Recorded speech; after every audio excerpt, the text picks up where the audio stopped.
nell'ultima sessione di questo nostro importante convegno e dedichiamo la nostra attenzione alle famiglie e naturalmente seguiamo il programma ed iniziamo con Simon Levis Sullam della Università di Ca' Foscari, il quale ci parlerà dei rapporti, suppongo, tra Luzzatti e Castelnuovo. Bene, ecco, a lei la parola.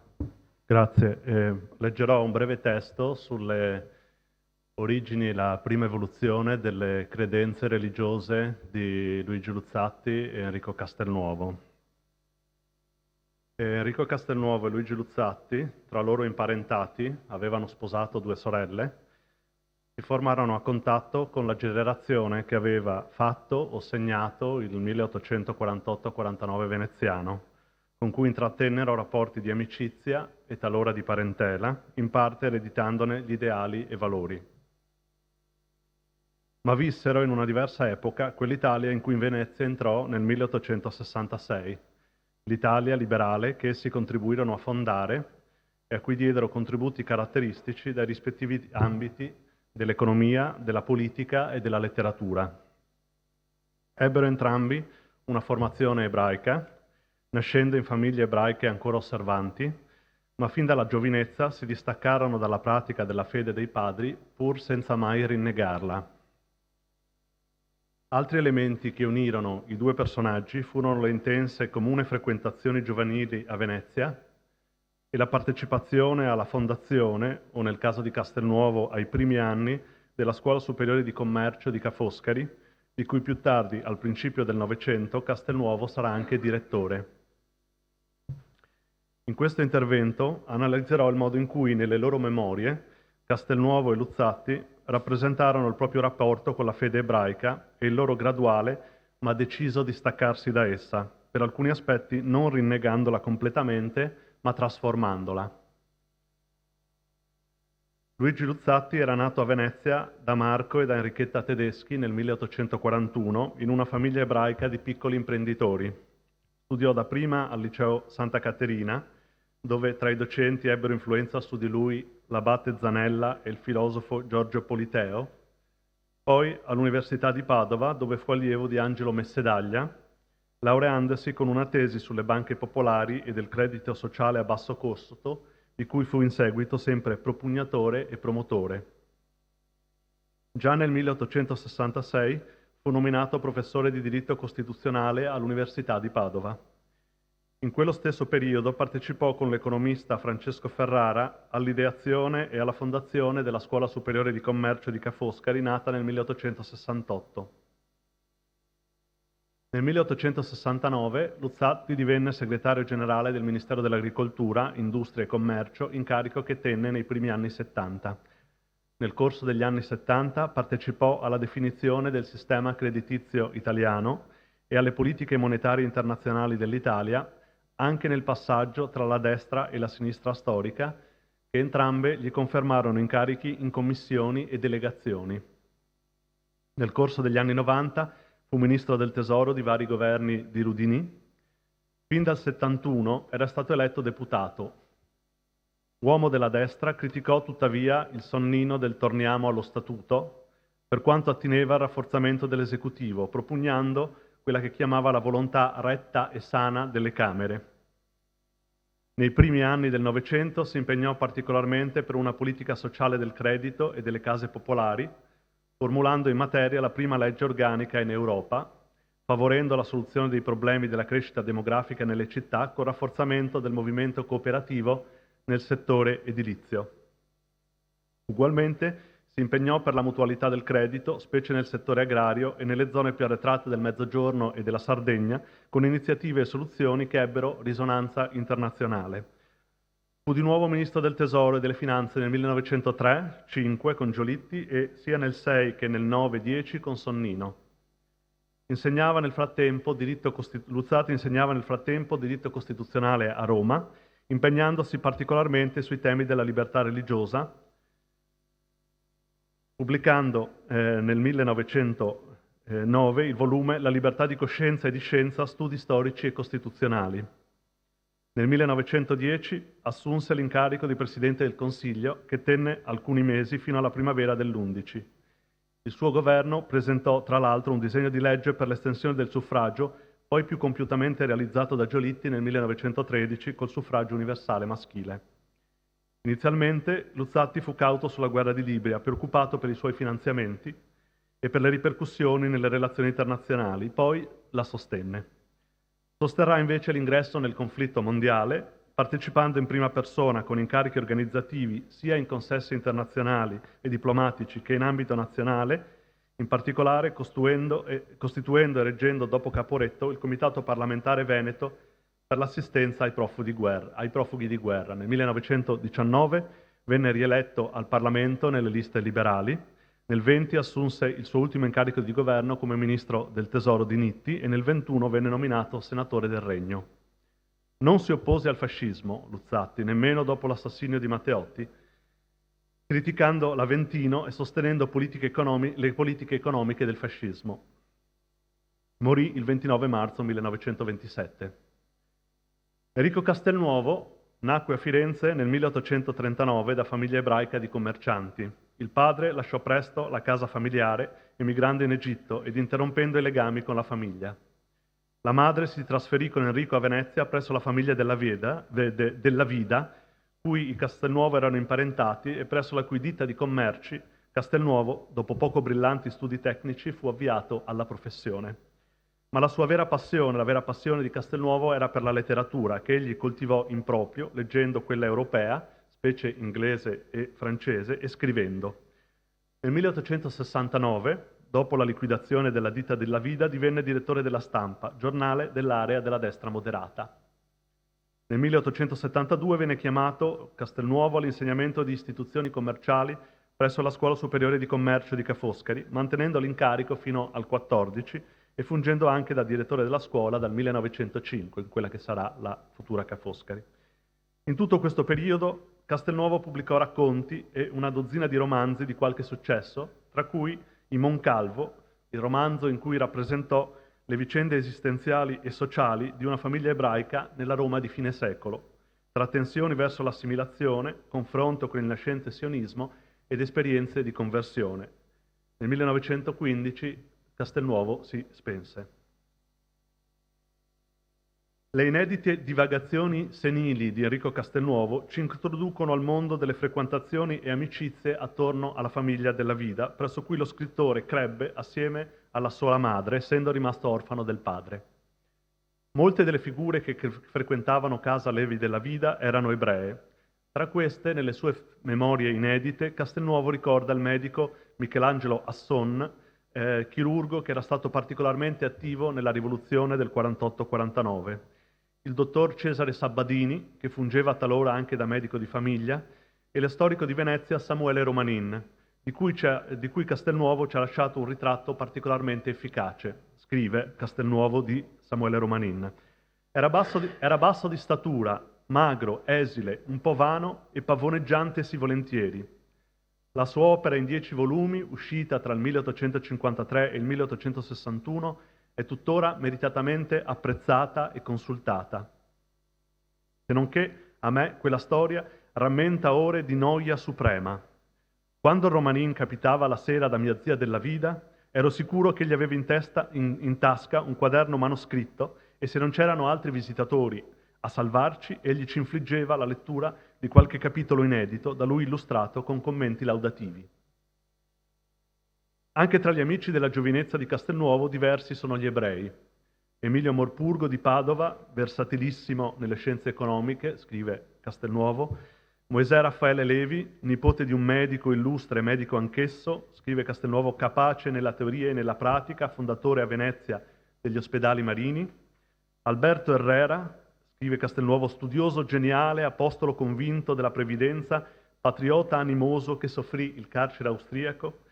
Tra questi stessi Castelnuovo ricorda in posizione privilegiata lo stesso Luigi Luzzatti, che scrive nel 1864 sposò mia cognata Amelia e che ancora studente maravigliava professori e condiscepoli per il luminoso ingegno, il facile eloquio e il largo e profondo sapere alimentato da una memoria fenomenale. Nessuno come Luzzatti salì a pari altezza.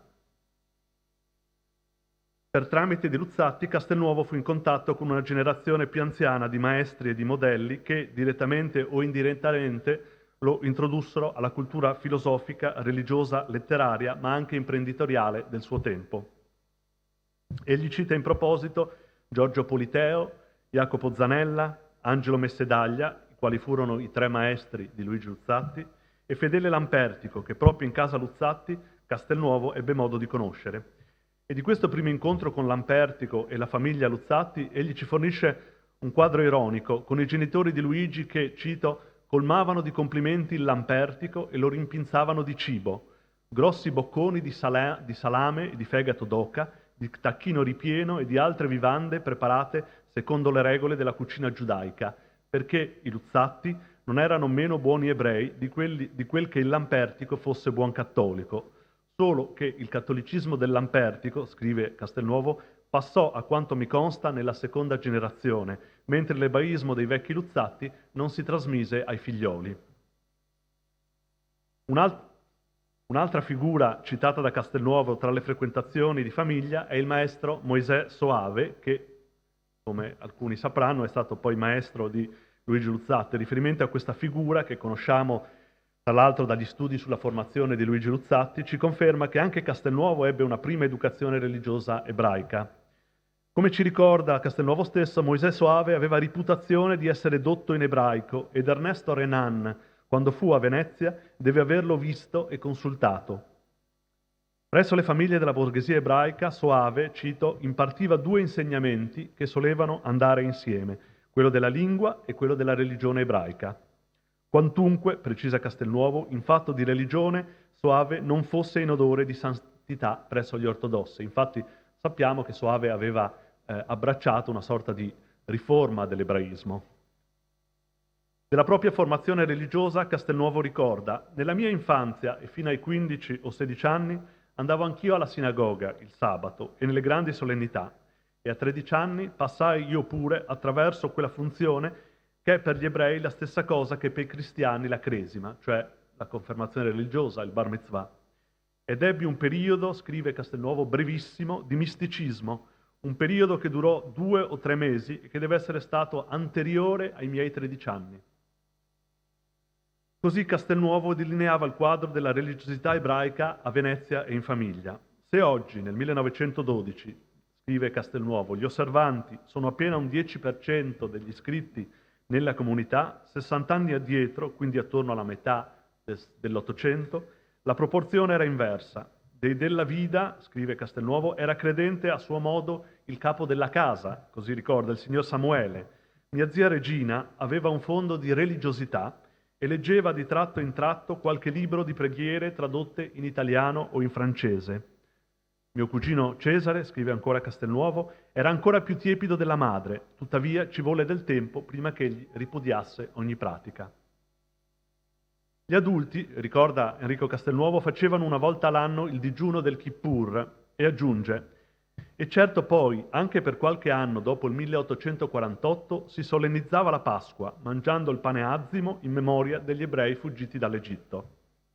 A questo punto Castelnuovo, nelle sue divagazioni senili, precisa: questa fuga dall'Egitto, riferimento alle celebrazioni pasquali, aveva sempre la virtù di commuovere i pochi rimasti fedeli alla cosiddetta nazionalità ebraica.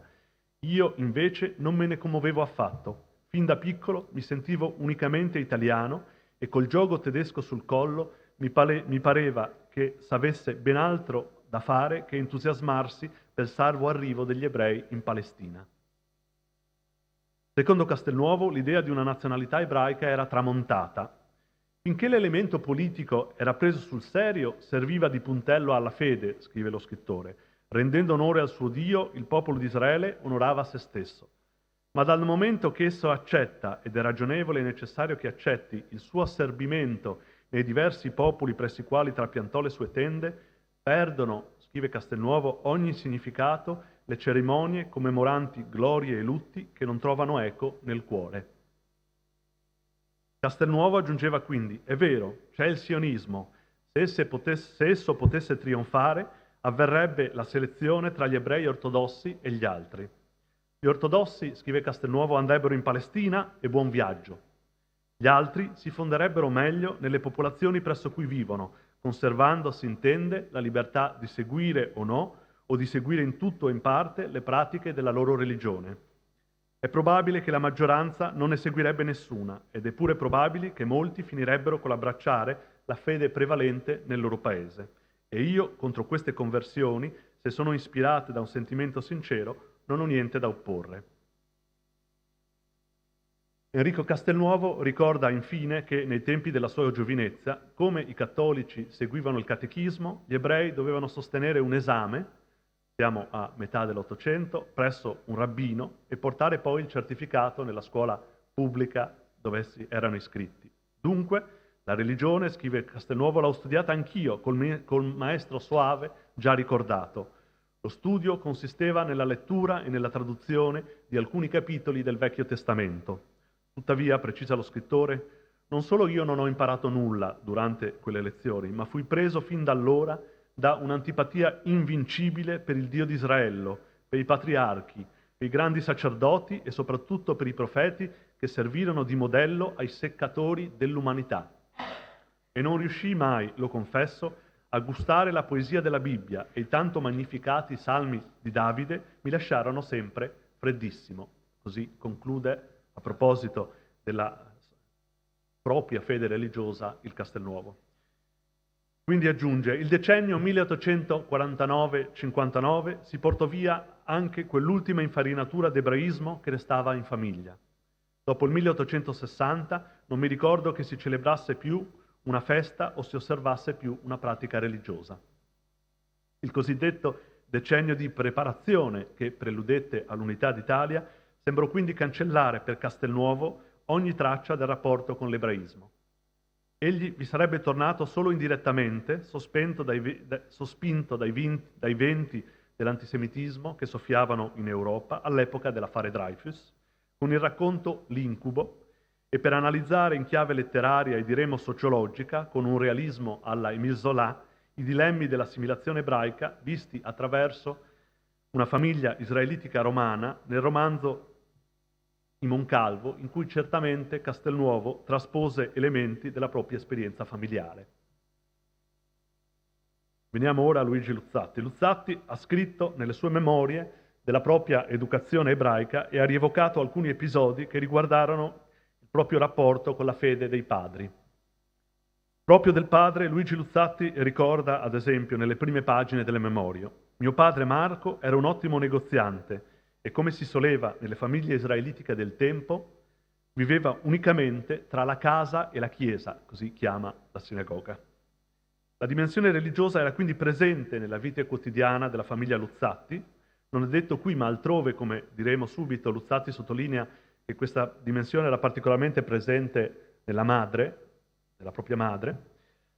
Anche al ricordo infantile della rivoluzione del 48, Luzzatti aveva 7 anni, è in qualche modo legato per Luigi ad un contesto ebraico. Scrive infatti nelle memorie: ero in una scuola elementare privata israelitica vicino a casa mia quando ci portarono la notizia della rivoluzione a Castello. Si era succhiato l'odio per l'austriaco col latte materno. E aggiunge: la mia famiglia detestava la dominazione straniera e in forma di orazioni si ringraziò Dio. Da queste notazioni apprendiamo che le notizie della rivoluzione, possiamo registrarlo, venne raccolto in casa Luzzatti da preghiere presumibilmente in lingua ebraica. Così prosegue il ricordo della rivoluzione veneziana. Scrive Luzzatti: partecipai a tutte le emozioni dell'assedio di Venezia, le palle fioccavano nella nostra casa che prospettava la laguna e ci dovemmo trasferire in una casa vicino a Piazza San Marco. È lì che ricordo ancora di aver visto un giorno Manin passare di corsa. Poi gli austriaci tornarono e fu per noi un lutto e ricordo che ne piansi. Nei ricordi della prima giovinezza affiorano i primi sentimenti di preoccupazioni che accompagneranno Luigi Luzzatti in tutta la sua esistenza e nelle sue principali attività di studio e politiche. Scrive Luigi: crebbi nel culto della patria, nell'odio dello straniero ed ero selvatico. Non volevo studiare, soltanto il nuoto, la corsa, la visita alla fabbrica paterna mi piacevano. Ma tra le mie vecchie carte ritrovo un breve compito di scuola fatto a 7 anni, nel quale ho contenuto in germe un affanno che mi ha dominato poi tutta la vita, l'affanno di migliorare le sorti dei sofferenti. Concludevo quel mio componimento con questa speranza: i fortunati quaggiù dovrebbero sentire sempre il dovere di aiutare gli infelici. Proprio nella fabbrica di canapa del padre, Luzzatti era entrato in contatto con la condizione degli umili e degli operai. Scrive: andavo spesso nella fabbrica, vedevo, osservavo, ho respirato a 5 anni la polvere dell'officina vivendo a contatto col popolo. Credo che si suggellò sin da allora inconsciamente il patto d'amore tra coloro che lavorano soffrendo e l'anima mia. Nel momento di passaggio dalle scuole private israelitiche al ginnasio liceo Santa Caterina, e mentre allude per la prima volta alla fine delle sue credenze, Luzzatti ricorda il suo precettore nelle materie religiose, che già abbiamo incontrato nei ricordi di Castelnuovo. Finché rimase credente, scrive Luigi, finché rimasi obbediente alle pratiche del culto, avevo a maestro di religione ebraica un uomo che portava nel nome la suavità dell'animo, Moisè Soave. Più tardi, finiti gli studi universitari, continuava la mia relazione con lui e sottoponevo al suo giudizio i miei scritti. Luzzatti parlerà poi esplicitamente di una crisi che lo condurrà fuori dalla religione dei padri, ma questo avverrà anche per l'ampliarsi dei suoi orizzonti di studio e senza in realtà trascurare lo studio della religione, ma ampliandolo. Sui 14 anni una malattia lo aveva condotto vicino alla morte. Scrive: rifiorii presto e allora comincia il periodo della mia attività intellettuale. Leggevo di tutto, studiavo tutto, letteratura, filosofia, latino, greco, matematica, fisica, storia naturale. Cominciano allora, sui 17 anni, i miei studi sulle religioni che non ho più tralasciati. L'orizzonte religioso si va dunque ampliando in Luzzatti attraverso gli studi. Ci sono almeno 2 episodi raccontati nelle memorie in cui Luzzatti si trova a difendere la fede ebraica in tafferugli tra ragazzi. Nel ricordo di un docente del liceo Santa Caterina, Luigi Bailo, questi scrive: alcuni studenti cristiani avevano schernito gli studenti ebrei. Luzzatti era sorto a difendere gli offesi e ne era nato un tafferuglio, composto subito dall'abate Giacomo Zanella, uno dei maestri di Luzzatti. In un'altra occasione è Luzzatti stesso a raccontare uno scontro personale con un coetaneo, finito con un gesto caritatevole dello stesso Luigi. Ricordo, scrive, che un giorno uno studente, certo Arminio Wurmbrand, per via, avendomi schernito per la mia religione, lo alzai di peso e lo gittai in canale. Mi avvidi che non sapeva nuotare, che annegava, mi buttai in acqua e lo salvai. Quindi questo episodio si conclude positivamente. Un altro episodio di intolleranza riguarda la visita in casa Luzzatti di conoscenti cattolici che esprimono alla madre di Luigi dei pregiudizi stereotipi anti-ebraici. Scrive Luzzatti: un giorno, essendo visitata da una famiglia cattolica, la quale diceva un gran male degli ebrei, mia madre mi chiamò, mentre studiavo, a rispondere. Io non volevo parer tragico dinanzi a quella gente o provocare un dissidio in presenza di mia madre. Ritornai nel mio studio, presi un libro dove già studiavo le banche popolari tedesche di Schulz Delitzsch e, mostrandolo, dissi: l'usuraio e il figlio di usurai si prepara a combattere l'usura. Gli ebrei, aggiunse, hanno i loro usurai come i cattolici. Quei signori risposero che i non usurai sono un'eccezione tra gli ebrei. Possono avere ragione, soggiunsi, quando gli ebrei non maneggiavano che il denaro, quando non potevano essere né agricoltori, né industriali, né professionisti. Ma oggi, dice Luzzatti in questa contesa, gli ebrei sono una grande minoranza. I nostri visitatori della madre, tacquero. Fu allora che per la prima volta dissi a mia madre, lieta della mia risposta, che tutte le grandi religioni devono essere le note diverse di un'arpa accordandosi in armonie celesti. Luzzatti ha descritto nelle sue memorie la giovanile frequentazione con l'ebraismo mediata proprio dalla madre.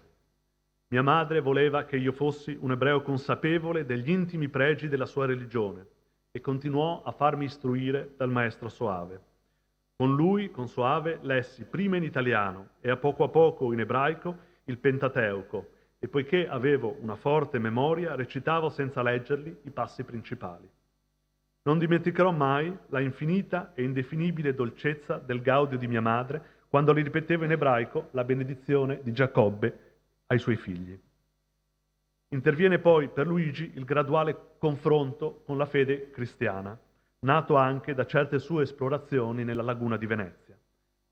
L'ambiente quasi interamente cristiano in cui respirava la mia giovinezza fuori dalla casa paterna, le visite che attraverso la malinconia della laguna facevo, presago del mio futuro amore francescano alla solitaria isola di San Francesco, e sappiamo che più tardi Luigi Luzzatti svilupperà studi e interessi francescani, la visita alla solitaria isola di San Francesco del deserto mi condussero alla meditazione del Vangelo. Queste meditazioni conducono Luzzatti a un più sistematico confronto tra i testi sacri dell'ebraismo e quelli del cristianesimo. I Vangeli, scrive Luzzatti, mi parvero superiori al Pentateuco. Espressi questi dubbi, prima che a mia madre, al maestro Soave, che mi cercava nei Salmi e nei Profeti, specialmente in Isaia, dei passaggi, secondo lui, anche superiori al Sermone della Montagna.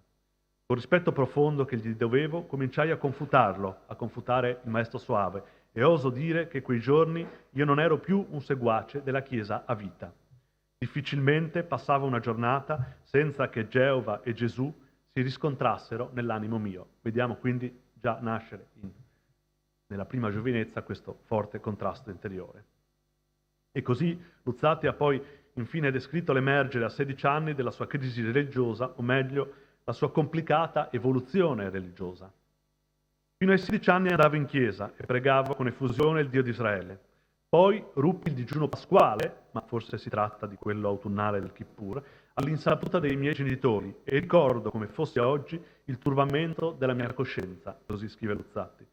Quello fu un giorno memorabile per la vita dell'anima mia.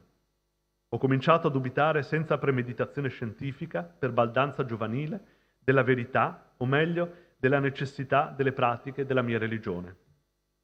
Poi il dubbio divenne scientifico col procedere degli anni, con lo studio della filosofia e della storia.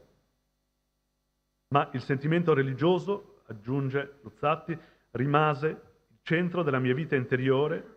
Nelle grandi verità essenziali continuai ad essere credente. Il mio pensiero si è evoluto soltanto nella considerazione delle opinioni altrui, nella necessità del culto esteriore. Questi sentimenti si rivolgono in un impegno che caratterizzerà poi tutta la vita di Luzzatti per la difesa della libertà religiosa. Da allora a oggi, dalla prima giovinezza ad oggi, scrive Luzzatti alla fine degli anni '20, a tutti è noto che io sono un deista senza chiesa particolare e difendo tutti i perseguitati per la loro fede con uguale fervore. Ma il punto essenzialissimo della mia vita spirituale, allora e oggi, è che non sia lecito credere a un Dio senza mostrare il più profondo rispetto a tutte le forme di adorazione divina le più differenti, e che questo rispetto più è profondo, più esige in chi lo coltiva nell'anima sua di difendere con la parola, con la penna e persino col pericolo della vita, come si difende la patria, la libertà religiosa di tutti i credenti, anche di coloro coi quali, per alte ragioni morali, filosofiche e persino religiose, si sente l'obbligo di combattere le tendenze. Come è noto, questo impegno e questa difesa portarono Luigi Luzzatti, specie nei primi 2 decenni del Novecento, tornando in qualche modo alla questione ebraica come Castelnuovo negli anni finali della sua esistenza, ben oltre la dimensione veneziana e italiana e decisamente verso orizzonti europei, vedendo lo statista Luigi Luzzatti intensamente impegnato a favore degli ebrei rumeni, polacchi e russi perseguitati e in difesa della loro libertà religiosa. Vi ringrazio. Bravo.